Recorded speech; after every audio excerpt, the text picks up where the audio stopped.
Rama, Hare Hare. Just finish this round and then read Krishna book a little bit more. Hare Krishna. Hare Krishna, Hare Krishna, Krishna Krishna, Hare Hare. Hare Rama, Rama Rama, Hare Hare. Hare Krishna, Krishna Krishna, Hare Hare. Hare Rama, Rama Rama, Hare Hare. Hare Krishna, Krishna Krishna, Hare Hare. Hare Rama, Rama Rama, Hare Hare. Hare Krishna, Krishna Krishna, Hare Hare. Hare Rama, Rama Rama, Hare Hare. Hare Krishna, Krishna Krishna, Hare Hare. Hare Rama, Rama Rama, Hare Hare. Hare Krishna, Krishna Krishna, Hare Hare. Hare Rama, Rama Rama, Hare Hare. Hare Krishna, Krishna Krishna, Hare Hare. Hare Rama, Rama Rama, Hare Hare. Hare Krishna, Krishna Krishna, Hare Hare. Hare Rama, Rama Rama, Hare Hare. Hare Krishna, Krishna Krishna, Hare Hare. Hare Rama,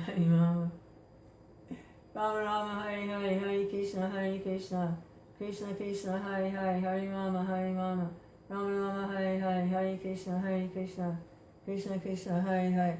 Hare Rama, Rama Rama, Hare Hare. Hare Krishna, Lance. Hare Krishna. Yeah, I'm feeling better. I'm feeling no pain.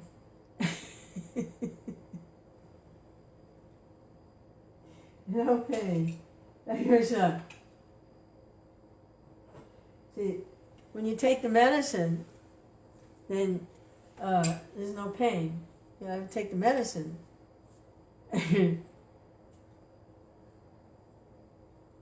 Shri Krishna, Chaitanya, Prabhu Nityananda. See how we did. Let's get it. Chant a little bit, and then read some Krishna book.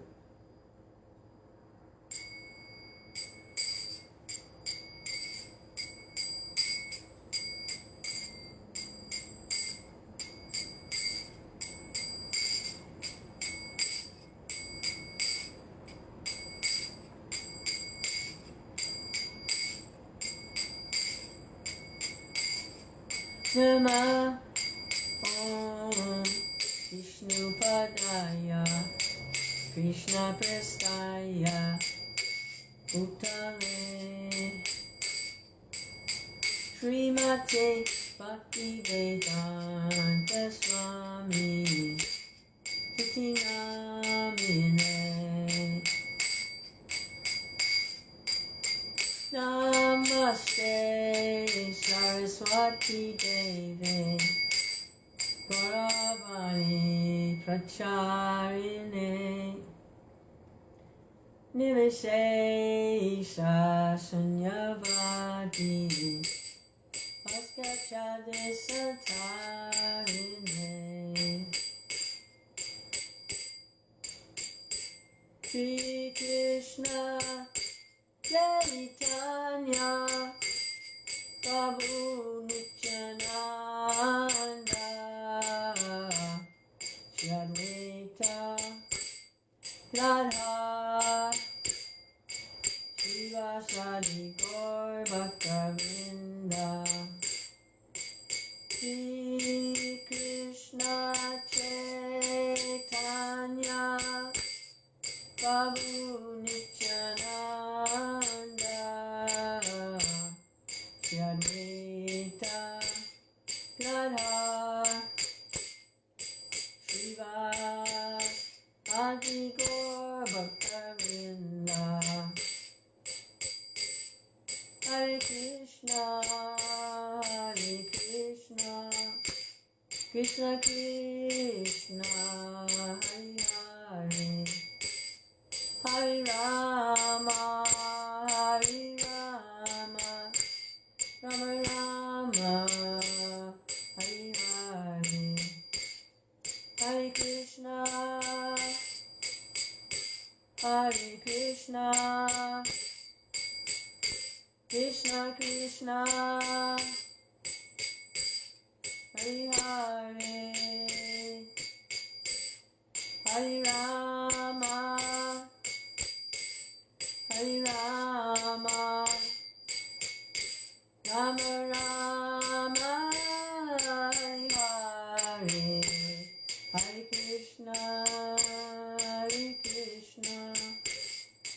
Krishna, Hare Rama, Hare Rama, Rama Rama, Hare Hare.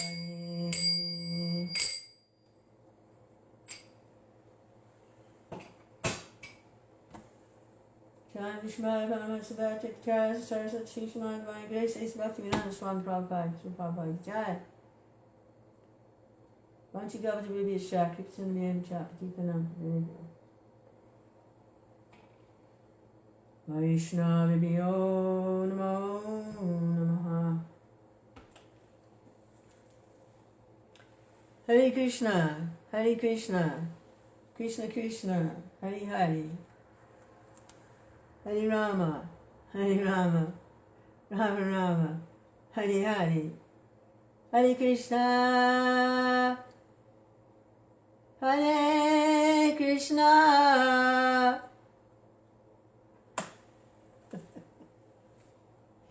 Jai Srila Prabhupada, Hare Krishna.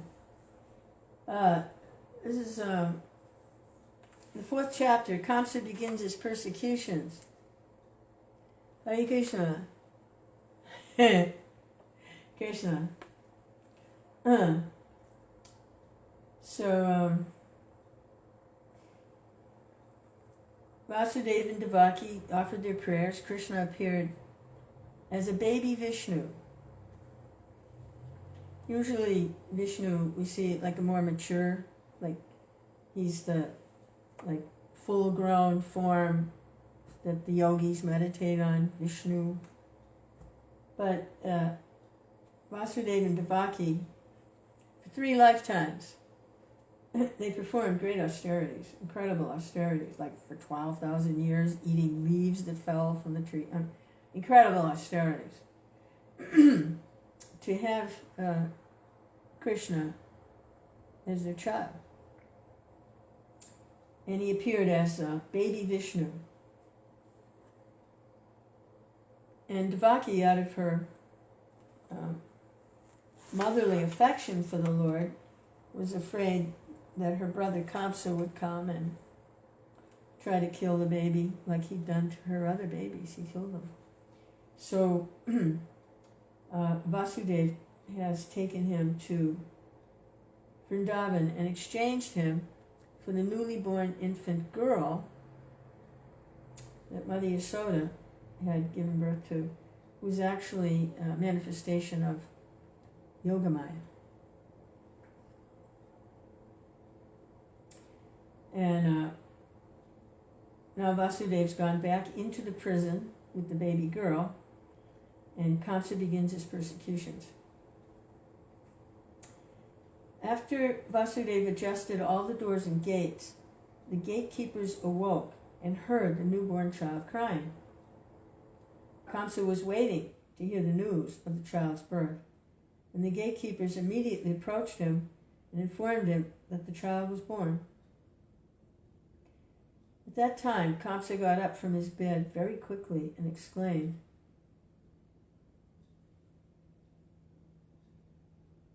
"Now, the cruel death of my life is born."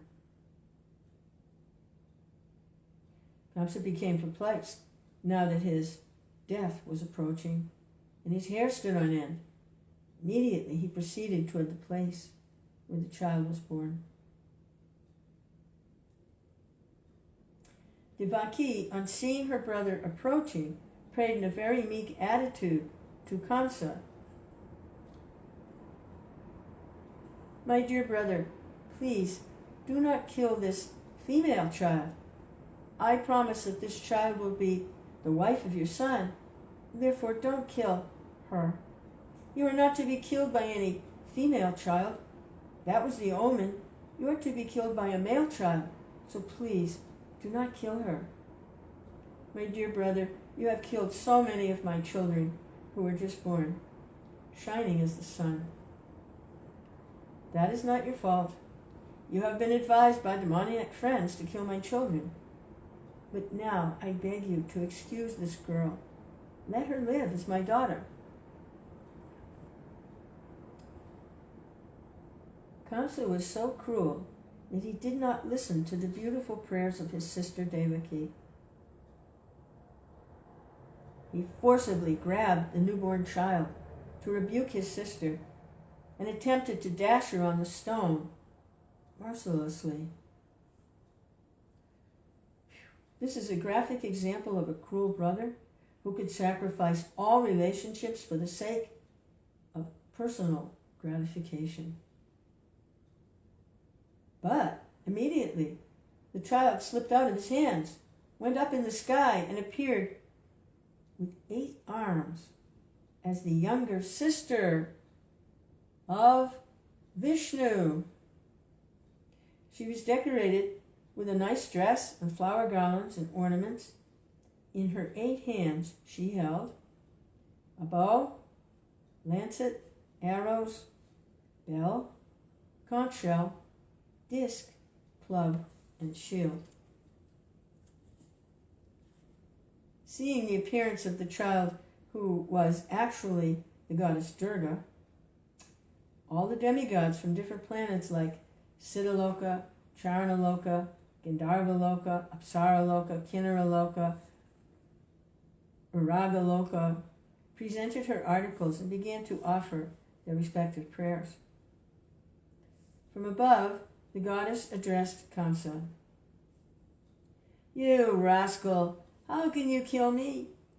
The child who will kill you is already born before me, somewhere within the world. Don't be so cruel to your poor sister." After this appearance, the goddess Durga became known by various names in various parts of the world.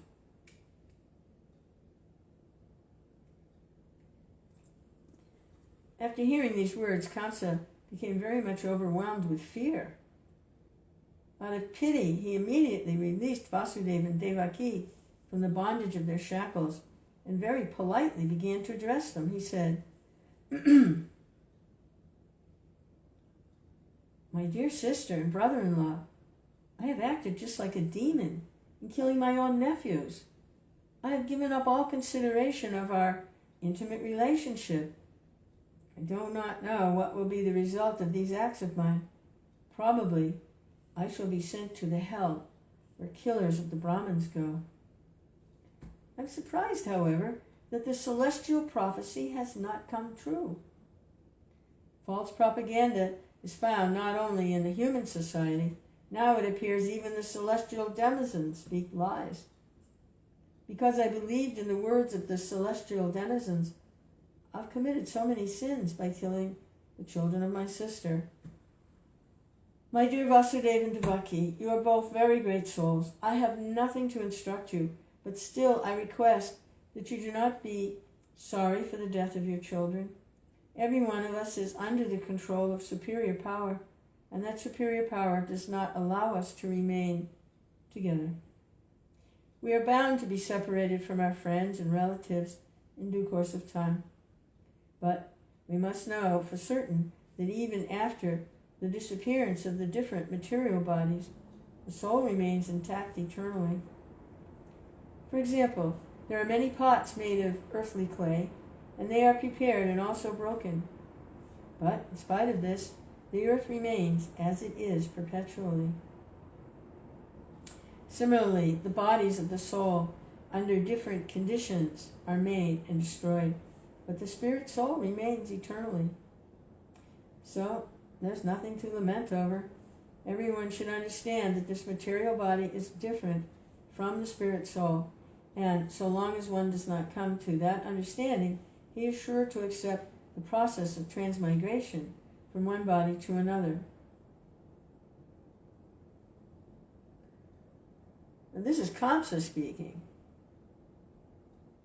He was afraid of being killed by Vishnu. And now he's telling his sister and brother-in-law, I'm sorry I killed all your children, but, we're not these bodies.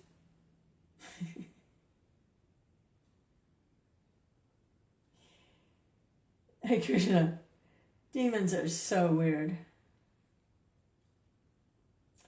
My dear sister Devaki, you are so gentle and kind. Please excuse me Don't be aggrieved by the death of your children, which I have caused. Actually, this was not done by me, because all these are predestined activities. One has to act according to the predestined plan, even unwillingly.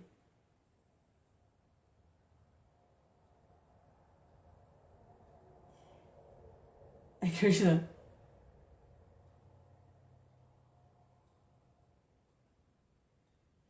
He's not a devotee.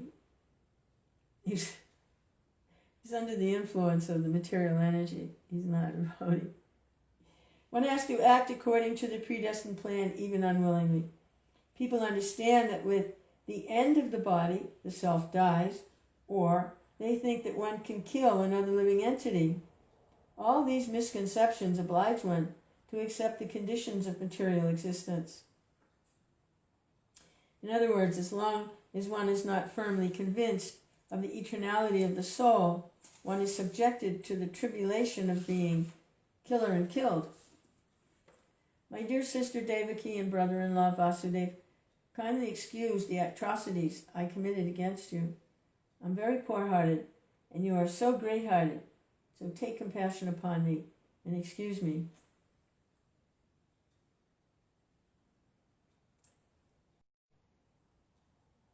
While Kamsa was speaking to his brother-in-law and sister, tears flowed from his eyes, and he fell down at their feet.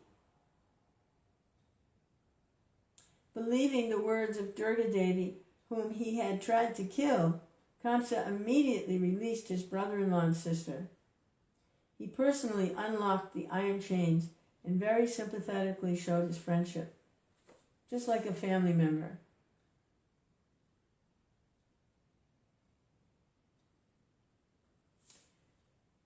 When Devaki saw her brother so repentant, she also became pacified and forgot all his atrocious activities against her children. Vasudeva also, forgetting all past incidents, spoke smilingly with his brother-in-law. Vasudeva told Kamsa, "My dear fortunate brother-in-law, what you are saying about the material body and the soul is correct. Every living entity is born ignorant, understanding this material body to be a self. This conception of life is due to ignorance, and on the basis of this ignorance we create enmity or friendship.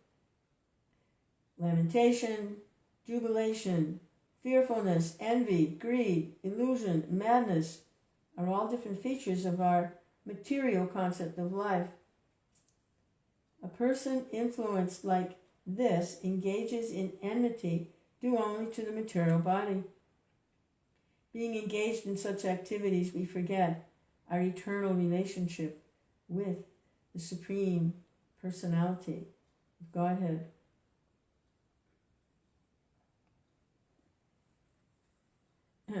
Vasudeva took the opportunity of Kamsa's benevolence and informed him that his atheistic activities were also due to his misconception of life, namely taking the material body to be the self. When Vasudeva talked with Kamsa in such an illuminating way, Kamsa became very pleased, and his guilt for killing his nephews was subdued. With the permission of his sister Devaki and his brother-in-law Vasudeva, he returned to his home with a relieved mind. But the next day, Kamsa called all his counselors together and narrated to them all the incidents that had happened the night before. All the counselors of Kamsa were demons and eternal enemies of the demigods, so they became depressed upon hearing their master speak of the night's events. Although they were not very much experienced or learned, they began to give instructions to Kamsa as follows. Dear sir, let us now make arrangements to kill all children who were born within the last 10 days in all towns, countries, villages, and pasturing grounds. Let us execute this plan indiscriminately. We think that the demigods cannot do anything against us if we perform these atrocities. They're always afraid of fighting with us, and even if they wish to check our activities, they will not dare to do so. Because of the immeasurable strength of your bow, they fear you. Indeed, we have practical experience that whenever you stood to fight with them and began to shower your arrows on them, they immediately began to flee in all directions just to save their lives. Many of the demigods were unable to fight with you, and they immediately surrendered themselves unto you by opening their turbans and the flag on their head. With folded hands, they begged you to spare them and said, "My Lord, we are all afraid of your strength. Please release us from this dangerous fight." We have also seen many times that you would never kill such surrendered fighters when they were all fearful, their bows and arrows and chariots broken, forgetful of their military activities, and unable to fight with you. So, actually, we have nothing to fear from these demigods. They're very proud of being great fighters in peacetime outside of the warfield. But actually, they cannot show any talent or military power on the warfield. Although Lord Vishnu, Lord Shiva, Lord Brahma are always ready to help the demigods headed by Indra, we have no reason to be afraid of them. As far as Lord Vishnu is concerned, he has already hidden himself within the hearts of all living entities, and he cannot come out. As far as Lord Shiva is concerned, he has renounced all activities.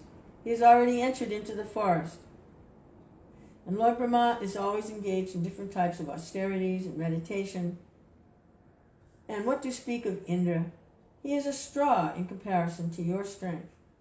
Therefore, we have nothing to fear from all these demigods.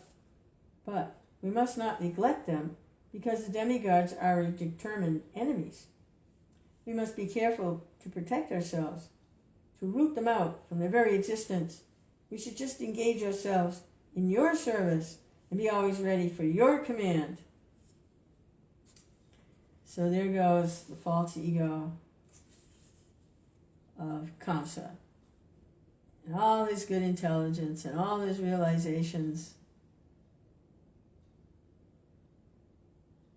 Goodbye. Hare Krishna. The demons continue to say, if there's some disease in the body which is neglected, it becomes incurable.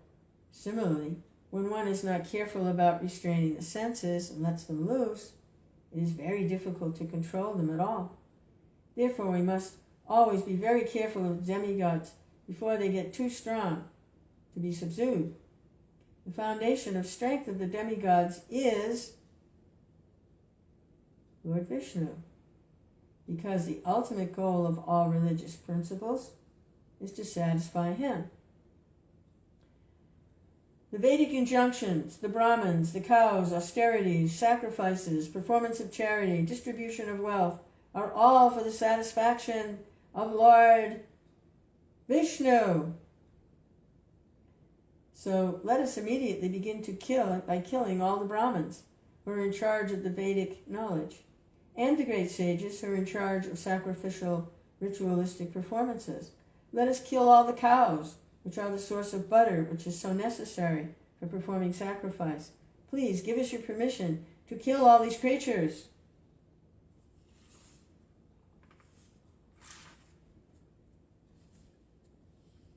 Hare Krishna, Hare Krishna, Krishna Krishna, Hare Hare, Hare Rama, Hare Rama. Top of the hour. Time for chanting. Hare Krishna, Hare Krishna, Krishna Krishna, Hare Hare, Hare Rama, Hare Rama, Ram Rama, Hare Hare, Hare Krishna, Hare Krishna, Krishna Krishna, Hare Hare. Top of the hour. Hare Bol. Govinda.